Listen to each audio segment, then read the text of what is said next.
2.200 vajza dhe djemë të rinj kanë përfituar nga programi i garancisë rinore, i cili shërben për punësimin e tyre në sektor të ndryshëm shtetëror apo privat. I pranishëm në prezantimin e programit të qeverisë. Kryeministri Edi Rama shpjegoi se ky hap vjen për t'i garantuar të rinjve eksperiencën e nevojshme për vitet e ardhshme. Dhe janë 2.200 vajza dhe djemë të parë që po përfitojnë nga garancia rinore, objektivi i cilës vetëm garancia rinore, është që 60.000 vajza dhe djemë të mbështeten në gjithë vendin, në gjitha kategoritë, brenda viteve të këtij mandati qeverisës.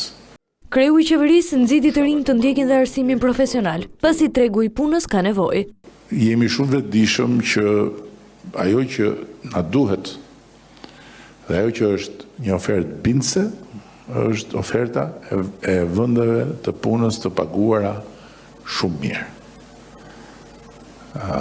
Pra punësim shumë më cilësor, i cili vjen natyrisht nga dia profesionale.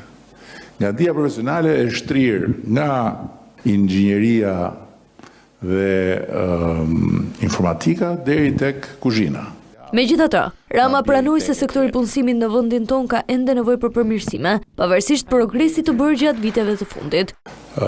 Jemi akoma larg nga ku duam të arrijm, ka vështirësi, ka pretendime, kërkesa etj. Nuk po zbus asgjë nga këto, por po them që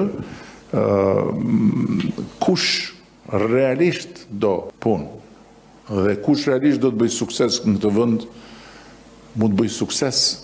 Qeveria ka dhënë në dispozicion 12 milion euro për programet nxitëse për aftësimin e të rinjve.